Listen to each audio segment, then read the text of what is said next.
Fala pessoal, se você curte momentos de reflexão, aprendizado e conexão com a fé, já se inscreve aqui no canal Momento do Pai, já deixa o like no vídeo e não se esqueça de ativar o sininho para não perder nenhum conteúdo novo. Que Deus abençoe você e sua família. Fala pessoal, se você curte momentos de reflexão, aprendizado e... Homem ou mulher de Deus, Jesus foi forjado no deserto, caminhou no deserto e ele prosperou no deserto. Adão foi formado no jardim, foi criado no jardim e ele caiu no jardim. A gente aprendeu ao longo da história dos heróis da fé e ao longo da nossa história que os cenários, eles são importantes, os ambientes, como eu preguei semana passada, eles geram influência, mas se você está posicionado em uma palavra que é independente do teu cenário, eles não são determinantes. Pelo contrário, tem períodos em que as coisas estão mal, que são os melhores períodos para a gente se lançar no Deus do impossível e começar a viver coisas que são impossíveis de viver no dia bom. Tem momentos que a gente está tão cercado de conforto, a gente está tão confortável dentro do que está vivendo, que quando Deus nos chama para fazer algo com Ele, muitas vezes a gente prefere não fazer, porque a gente já está no lugar que gostaria de estar. E é por isso que muitas vezes algumas zonas de conforto são retiradas de nós, é por isso que muitas vezes algumas boias de salvação, elas são retiradas de nós, porque se você estiver confortável demais, a ponto de não estar apto para se mover, quando Deus te chamar, você está numa zona de perigo, não numa zona de conforto. O lugar mais seguro que podemos estar é correndo riscos com Deus. A gente aprendeu ao longo da história que é melhor ser Noé no meio de um dilúvio, dentro de uma arca que Deus o pediu para construir, do que ser qualquer outro que zombava de Noé enquanto ele construía. A gente aprendeu que é melhor ser Sadraque, Mesaque e Abidnego dentro de uma fornalha ardente, do que ser qualquer um daqueles que se prostrou diante de outros deuses para que não fossem lançados na fornalha. A gente aprendeu que é melhor ser como Jesus, levado para a cruz como uma ovelha, sendo direcionada a um abatedouro, sem falar nada, do que ser como aquele ladrão ao lado de Jesus que zombou dele na sua última oportunidade de receber remissão e salvação. Alguém está comigo aqui? Diga: eu creio que desertos são escolas da fé. A palavra de hoje daria uma série inteira, então eu vou tentar compactar isso em 40 minutos. Eu quero muito que você acompanhe tudo que Deus vai liberar, porque algumas chaves vão mudar a sua história para sempre. E por conta disso vai mudar a história dos seus filhos também. Você vai ser um pai melhor, você vai ser uma mãe melhor, você vai ser um empresário melhor, você vai ser um líder melhor. Alguém está comigo? Diga amém. Deuteronômio 1:31 diz assim: também no deserto vocês viram como o Senhor, o seu Deus, os carregou, como um pai carrega o seu filho, por todo o caminho que percorreram até chegarem a esse lugar. Eu vou ler isso de novo, eu quero que você feche os olhos e você receba com a voz do seu pai nessa manhã falando com você. Também no deserto vocês viram como eu, o Senhor, o seu Deus, os carregou, como um pai carrega o seu filho, por todo o caminho que percorreram até vocês chegarem a esse lugar. Uma das maiores expressões de cuidado de Deus a gente experimenta nos nossos piores cenários. A gente percebe o cuidado de Deus quando a gente está no dia mal e os nossos inimigos são muitos, e os diagnósticos médicos são contrários, e as vozes ao nosso redor geram desânimo, mas ainda assim a gente permanece de pé. Isso é cuidado de Deus. Os projetos dos seus inimigos não prosperarem, as armas forjadas contra você não te matarem, aquilo que o inferno tenta todos os dias contra o teu filho ou contra os teus filhos de fato não acontecer, isso é uma expressão de cuidado de Deus. Não só o escape que Deus dá no meio da crise, mas livramentos que a gente nem percebe e que Deus nem deixa a gente entrar em crise, portas que o Senhor nem permite que a gente acesse, mesas que o Senhor nem deixa a gente sentar, ou conversas ou reuniões que o Senhor nem deixa que a gente participe. Tem muitas coisas que quando a gente está no início da nossa jornada, a gente acha que é uma punição de Deus ou falta de cuidado dele, mas lá na frente a gente percebe que era só zelo. Tem lugares que Deus te arrancou com a própria mão, porque Ele ouviu conversas que você não ouvia, Ele viu coisas que você não via. Tem empresas que o Senhor permitiu que fechassem e você na época achou que era a pior crise da sua vida. Hoje você agradece a Deus porque algo novo foi gerado a partir de algo que você deixou para trás. Sabe, dos significados de renovo do dicionário é rebento. Rebento é um gás galho novo que floresce de um lugar onde uma árvore foi cortada. Você já deve ter visto algum toco de árvore no meio de alguma calçada e você vê um pedaço de um broto verde nascendo daquele lugar.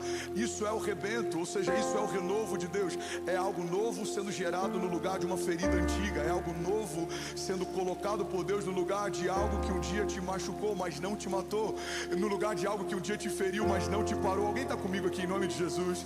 O rebento de Deus, o renovo de Deus, o cuidado de Deus, o escape de Deus, a segunda chance de Deus, os novos começos de Deus, tudo isso acontece em lugares de crise.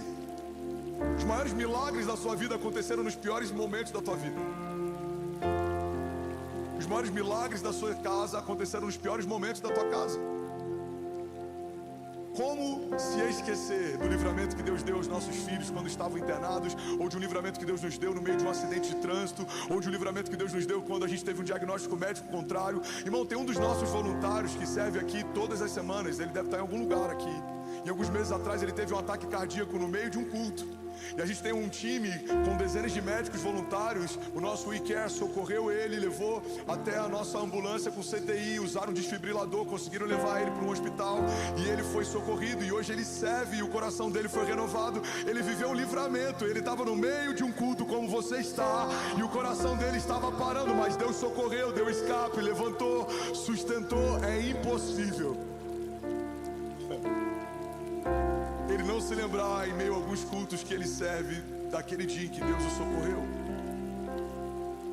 Porque existe uma característica nos desertos: eles são ruins enquanto a gente passa, mas eles são marcantes depois que a gente vence. É ruim enquanto a gente vivencia eles. É como um chá de boldo preparado pela avó, ou como aquele remédio amargo que você tem que tomar enquanto é criança. Eu tenho 3 filhos e os 3 ainda são pequenos. E eles odeiam ter que tomar remédios amargos, mas é melhor você passar por aquilo que precisa passar do que você fingir que não está acontecendo aquilo que está acontecendo.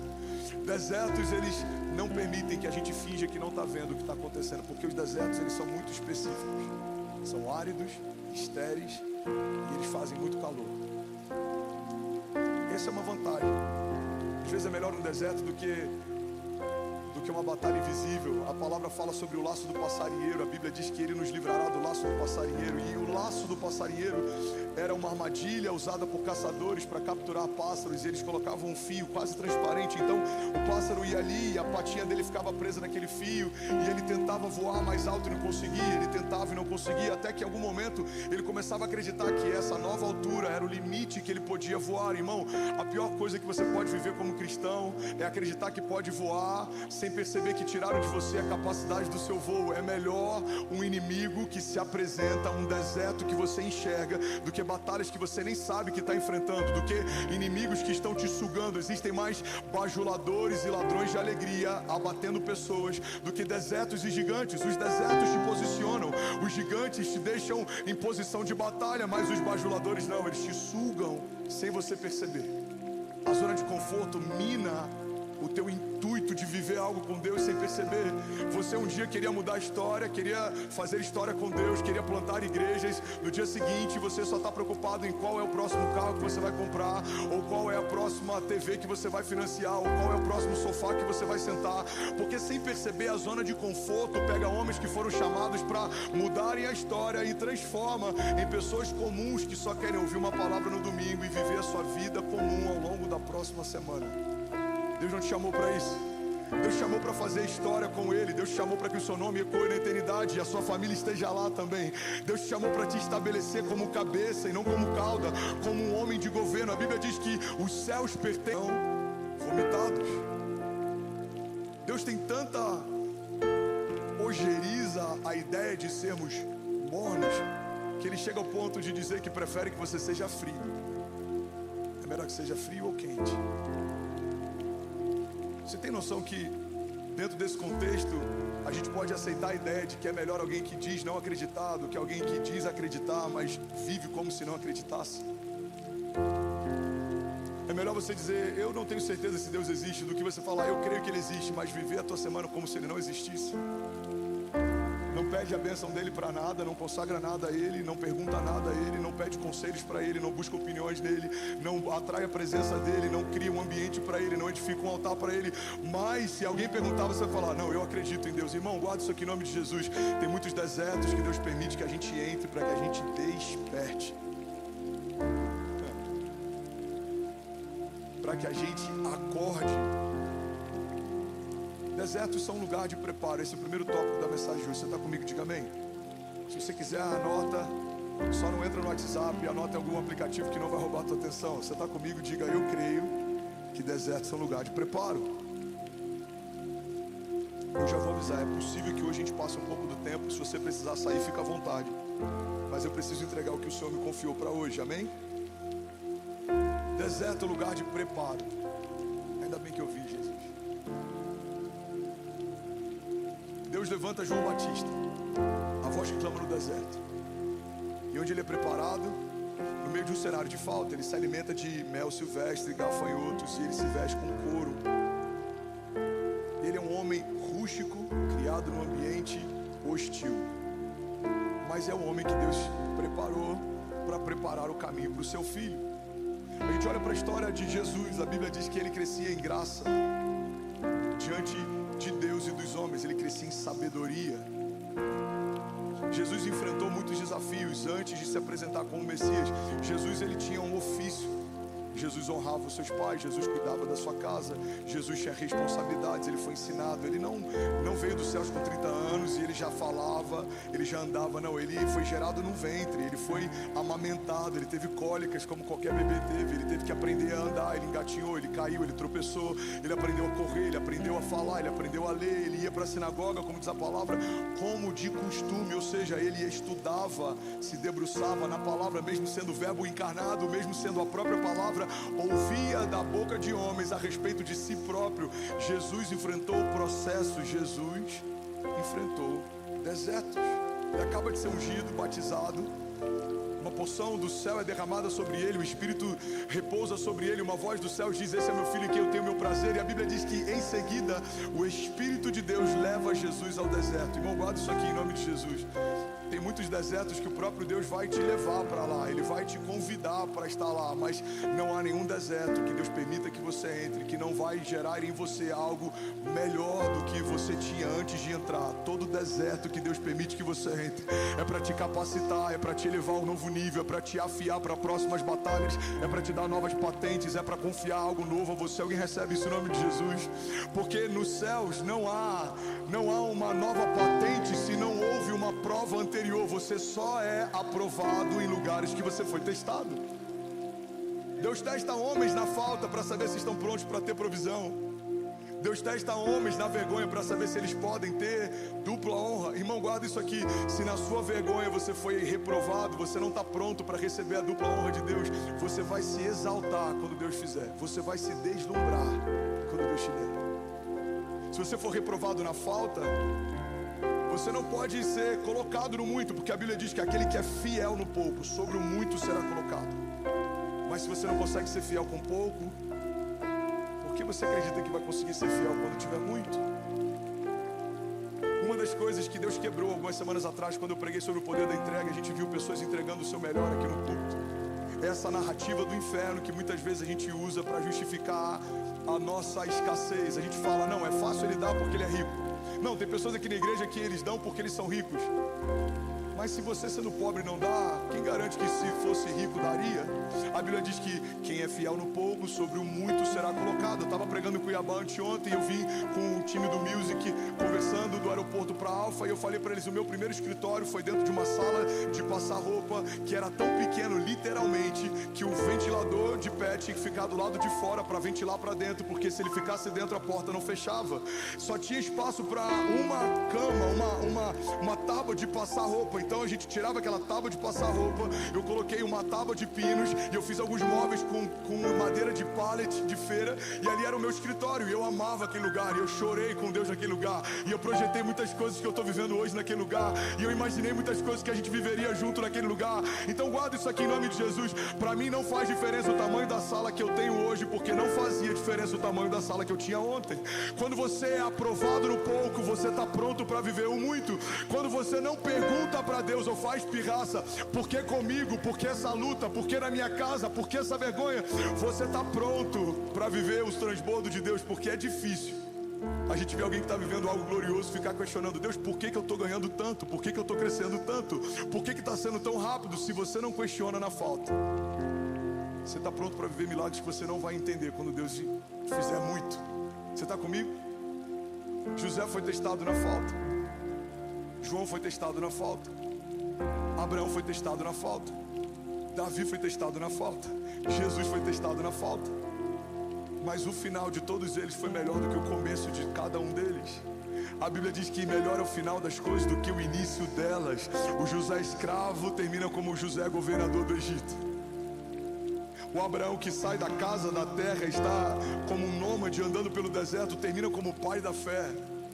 Noé, o louco que constrói um navio, uma arca, um barco num tempo em que não chove, agora se torna um único pai de família vivo para reconstruir um mundo que estava sendo resetado pelo Criador.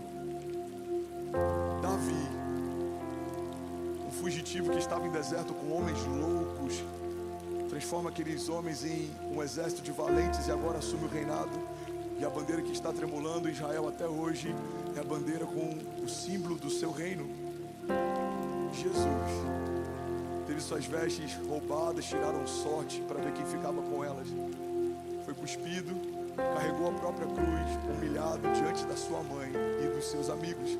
Foi rasgado pelo meu pecado e pelo seu.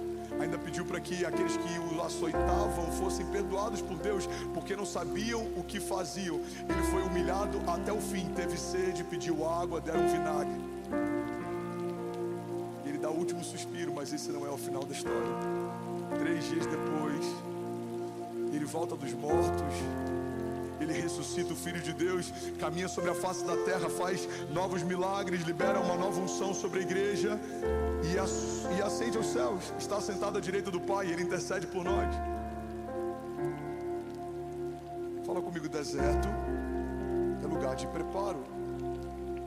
Quando a gente entender que o deserto não é o problema, deserto não é o problema, o deserto é o cenário.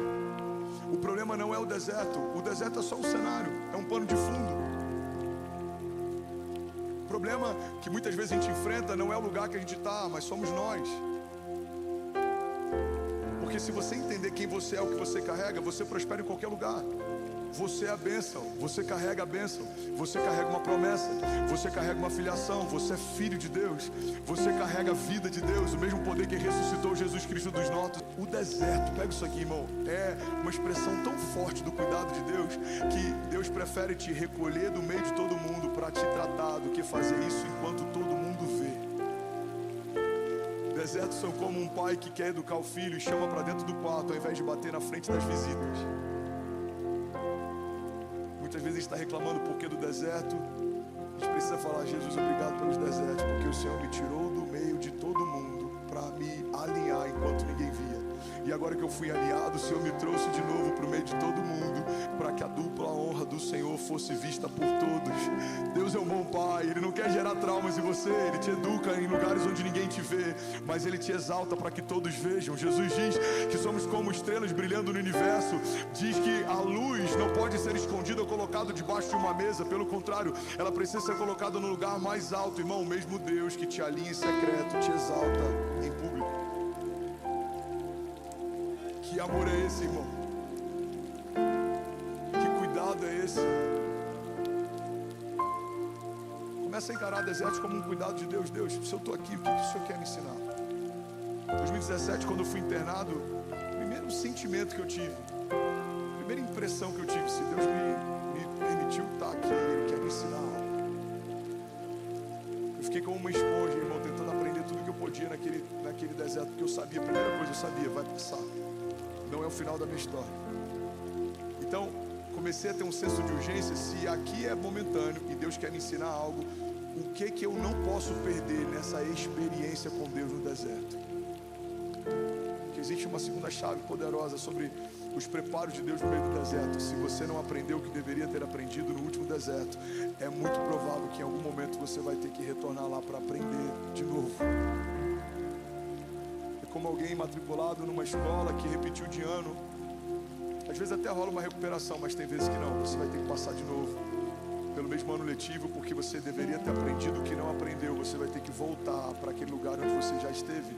Irmão, guarda isso aqui em nome de Jesus. Um dos maiores conselhos que eu posso te dar como pastor é que, se você está no deserto, esteja atento ao que Deus quer te ensinar, para que você não tenha que voltar para esse lugar e aprender de novo. Você está comigo? Diga amém. Fala comigo. Desertos são lugar de preparo. Deus está me forjando para algo novo. Deus está me preparando para um novo transbordo. Vamos declarar com autoridade. Diga: desertos são escolas da fé.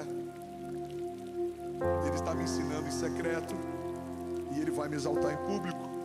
Ele está me alinhando em secreto, mas Ele vai me fazer transbordar em público. Porque o Senhor prepara uma mesa para mim na presença dos meus inimigos. E Ele me honra, ungindo a minha cabeça com óleo, e o meu cálice faz transbordar. O mesmo salmo que começa com vales de sombra e morte termina com uma mesa preparada pelo Senhor na presença dos inimigos. Irmão, guarda isso aqui em nome de Jesus. Melhor é o final das coisas do que o início delas. Alguém crê nisso? Diga amém.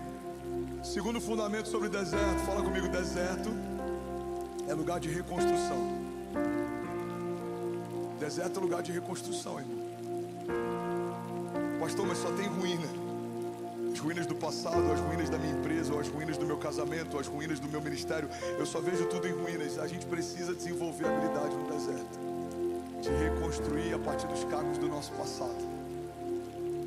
Você vai ver que aquilo que, quando tudo estava sobrando, era desperdício. Quando tudo falta, se torna matéria-prima para o próximo novo de Deus.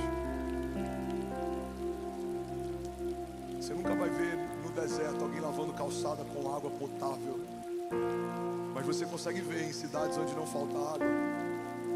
Você nunca vai ver no meio do deserto alguém desperdiçando água, porque quando você tem pouco, você valoriza o pouco que tem, sabe? Tem momentos em que Deus permite que algumas áreas da nossa vida enfrentem algum tipo de deserto, para que a gente perceba o desperdício que estava fazendo com aquilo que Deus nos deu. Você sabe um dos desertos que geram consciência a respeito de desperdício? Quando a gente está tendo uma experiência de quase morte, a gente passa a ter muita humildade em relação ao tempo que tem. Uma das coisas que explodiu minha mente alguns anos atrás, alguém me perguntou: quantos anos você tem? Eu falei: tenho 30. Ele falou: não, você teve 30. Porque ninguém sabe quantos anos tem. Você sabe quantos anos teve. Eu não sei se eu tenho 30, eu não sei se eu tenho 50, eu não sei se eu tenho 70, eu sei que eu tive 36. E esse entendimento de que o tempo que Deus me deu é um presente de Deus me dá uma urgência tão absurda. Eu não posso gastar tempo com coisas que não têm valor. Eu preciso gastar tempo com coisas que apontam para a eternidade. Eu preciso me envolver com o meu chamado. Eu preciso gastar tempo com a minha família. Eu preciso gastar tempo com Deus. Eu preciso gastar tempo com o secreto. Por quê? Porque quando você está perto de um deserto, nessa área, você vê que não dá para desperdiçar água como você desperdiçava quando não estava no deserto.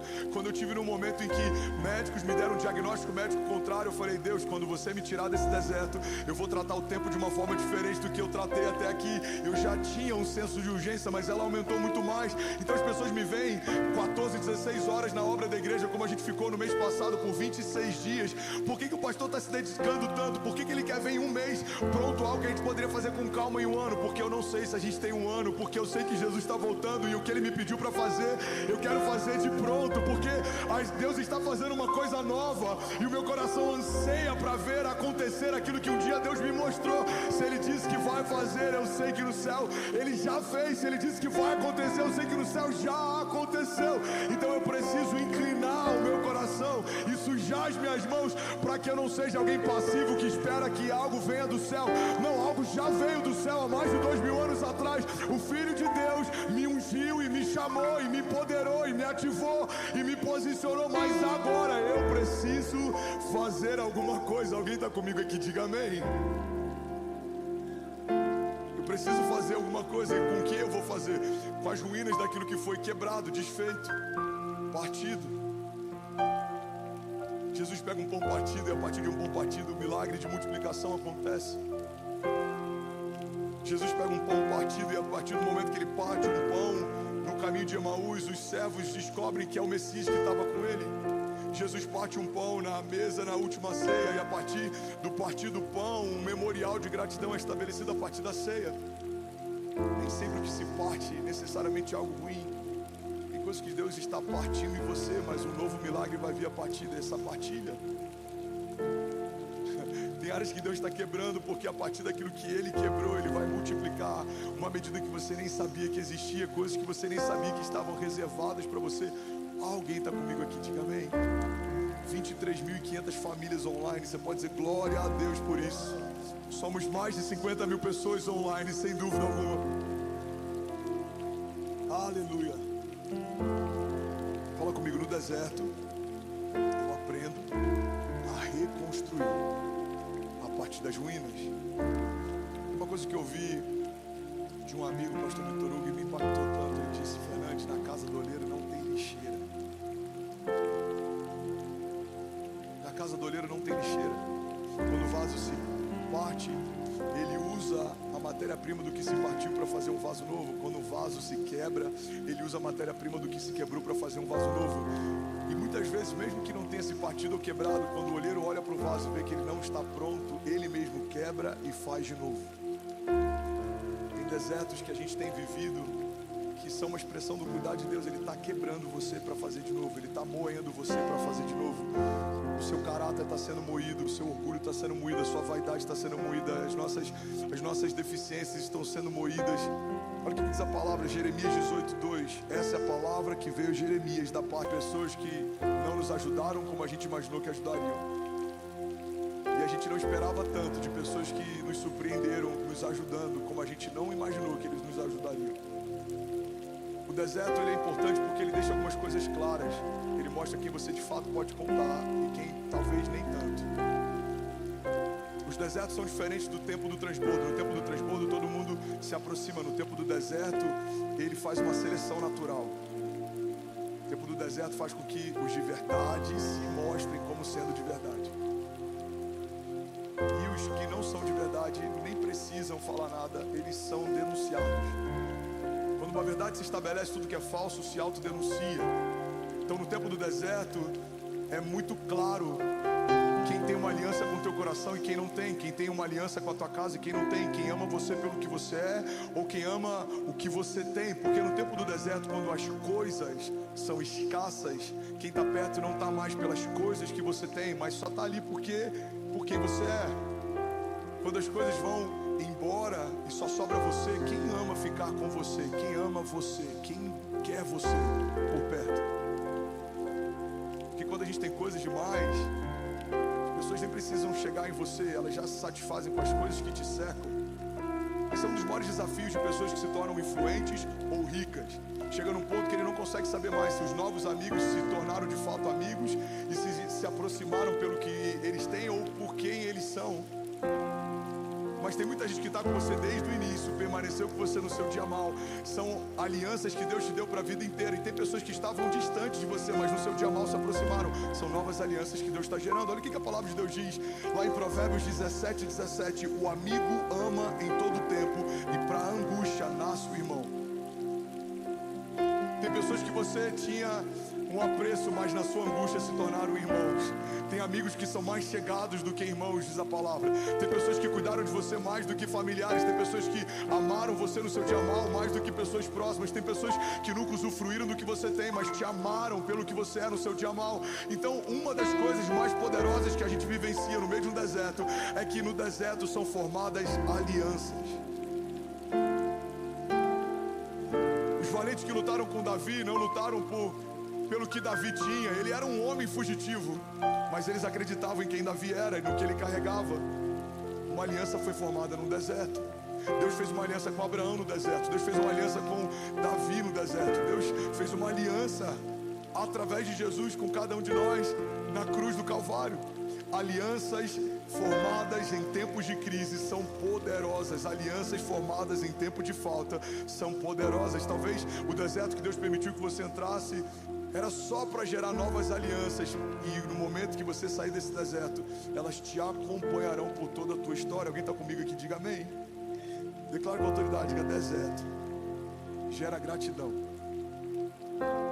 É impossível um homem que foi tirado por Deus no deserto não ter um coração mais grato do que tinha antes de entrar no deserto. Deserto gera gratidão. Eu tive num projeto de homens algumas semanas atrás em que a gente é exposto à falta de muitas coisas. Você tem privação de fome, de sono, de uma série de coisas. E eu vi homens grandes na nação chorando por um pedaço de pão partido. E grande parte desses homens, talvez na sua semana, reclamariam por conta de um cardápio que não gostou, que fizeram na sua casa, ou por conta de algo que compraram para comer e não gostaram. Mas no meio de um lugar de escassez, a gente chora pelo pouco, porque é grato por ter algo para comer. Os desertos, eles geram um senso de gratidão tão grande, porque quando tudo que é sobra, desperdício, superabundância, se vai, o pouco que você tem, é tudo que você tem. No deserto, irmão, um copo de água gelada vale tudo. No deserto, uma árvore pequena que faz um pouco de sombra vale muito. No deserto, qualquer tipo de escape ou refrigério é poderoso demais, é valioso demais. Fala comigo, deserto gera gratidão. Quando algumas camadas de excesso são removidas, a gente começa a valorizar o que de fato tem valor. Sabe, o deserto faz a gente depender do pão nosso de cada dia. A oração que Jesus ensina lá na frente, o pão nosso de cada dia nos dai hoje, é uma expressão do que o povo já havia vivido no deserto muito tempo antes. Eles caminharam debaixo de uma dependência absoluta de Deus, e se Deus não enviasse o pão do céu todos os dias, eles não teriam pão para comer no dia seguinte. Então o povo foi ensinado, enquanto caminhava no deserto, a partir de uma palavra de Deus, que todos os dias, certamente, Deus enviaria o pão para eles. O pão nosso de cada dia, Deus deu desde o deserto e continua nos dando até hoje. Então guarda isso aqui em nome de Jesus, irmão. Não importa se você tem pouco ou se você tem muito, a verdade é que o que você tem, você só tem porque Deus te deu. Seja grato. Os seus filhos você tem porque Deus te deu. Porque tem mulheres que poderiam gerar e não conseguem gerar. Tem mulheres que não poderiam gerar e geraram vida. Não é porque o seu sistema reprodutor está apto, é porque Deus te permitiu ser mãe. Se você tem recursos, não é porque você é bom ou porque você estudou, é porque Deus te permitiu ter posses. Se você tem influência, não é porque você é extraordinário. Tem muita gente melhor do que você, mais preparada do que você, que tem mais carisma do que você, mas Deus te permitiu ter acesso, Deus te permitiu ter voz e influência. Então guarda isso aqui. Tudo o que você tem, Deus te deu. Tudo que eu tenho, Deus me deu. A Bíblia diz que Ele é o autor e consumador da fé. A fé que você tem nele, foi Ele quem te deu. E quanto mais você ouve a palavra dele, mais fé você recebe a partir da palavra que Ele te deu. A Bíblia diz que Ele é a sabedoria. A Bíblia diz também que aqueles que pedem sabedoria a Deus, livremente Ele dá aos que pedem. A sabedoria que você tem porque Deus te deu. A Bíblia diz que nós amamos porque Ele nos amou primeiro. O amor que você tem pelos seus filhos, você só tem porque foi amado por Deus primeiro. Você não saberia o que é amor se você antes não tivesse sido amado. Você não poderia dar amor se o amor antes não tivesse se dado por você. A Bíblia fala que Ele é o dono do ouro e da prata. Então se tem um pouco de ouro na tua pulseira, ou no teu relógio, ou no teu cordão, ou na tua aliança, o pouco de prata que tem talvez nos seus talheres, ou naquilo que você usa para servir as suas visitas, o que você tem de posse tem porque o dono do ouro e da prata permitiu você ter, porque como é dele, com uma fala poderia requisitar de volta tudo que ele confiou a você. Ele é o Jeová Jireh, Ele é o Deus da provisão. Ele é o que dá a semente ao que semeia. Se os seus celeiros estão cheios, foi Deus quem encheu. Se os seus celeiros estão transbordando, foi Deus quem transbordou.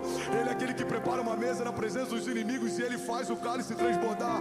Até o que transborda de você foi Deus quem transbordou, porque o cálice que você tem foi Ele quem te deu. Ele te deu o recurso, Ele te deu a visão, Ele te deu o acesso e Ele transbordou também. Ele te deu uma ideia, Ele te deu ousadia e Ele abriu as portas para você entrar também. Ele te deu acesso, Ele preparou uma mesa, Ele chamou o teu nome e quando o seu nome foi chamado por alguém, Ele te empoderou também. Foi Ele quem te gerou, foi Ele quem prometeu coisas sobre você e é Ele quem cumpre a promessa que fez também. É Ele quem promete tudo que você carrega como promessa, mas Ele é o garantidor da promessa também. A Bíblia diz que por não ter ninguém superior a si, para quem jurar, Ele jurou por si mesmo. Ou seja, Ele te fez, Ele prometeu algo para você e Ele garantiu a promessa que te fez. Números diz que Ele não é homem para que minta, Ele não é filho do homem para que se arrependa. Acaso Deus prometeria algo que não tem o intuito de cumprir? Irmão, Ele é quem te deu emoções e é por isso que quando você se emociona, você chora. Mas a Bíblia também diz que Ele toma nota de cada uma das nossas lágrimas e recolhe cada uma delas no seu odre. Ele te deu a emoção, Ele permite você chorar, mas Ele recolhe cada lágrima. Ele estabeleceu todos os anjos e até os que foram derrubados e lançados por terra e se tornaram aqueles que batalham contra nós. Foi Ele quem estabeleceu desde o princípio a separação entre luz e trevas. Foi Ele quem gerou você, criou você, guardou você. Foi Ele quem prometeu coisas para você e Ele quem vai cumprir. Ele é o que é. Ele é o El Shaddai, Deus Todo-Poderoso. Ele é Emmanuel, Deus conosco, Deus de perto. Ele é Jeová Jireh, o Deus que provê. Ele é Jeová Rafa, o Deus que cura. Alguém comigo aqui, diga amém. Deserto gera gratidão.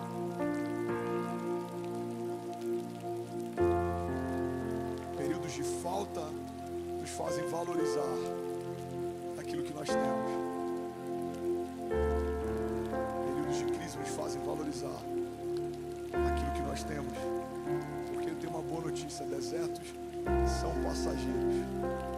Enquanto estamos enfrentando eles, parece que uma hora leva dias, parece que um dia passando por essa crise leva meses, mas vai passar. Desertos são temporários, não são permanentes. Desertos são passageiros, são lugares de passagem, não de habitação. Deus não está te chamando para edificar um condomínio ou uma casa no seu deserto. Deus está te falando: não desista e passe por isso. Vai ficar tudo bem. Ele dá ânimo ao cansado. Ele é quem faz florescer no meio do deserto. Mesmo que a terra seja árida, você vai prosperar no seu pior momento, no seu pior cenário, porque há um escape de Deus para aqueles que permanecem fiéis a Ele, para aqueles que não recuam, para aqueles que não desistem, para aqueles que não desanimam. Alguém está comigo aqui? Diga amém. Sabe, deserto, e esse é um próximo fundamento que eu quero compartilhar, gera humildade. Fala comigo, deserto gera humildade.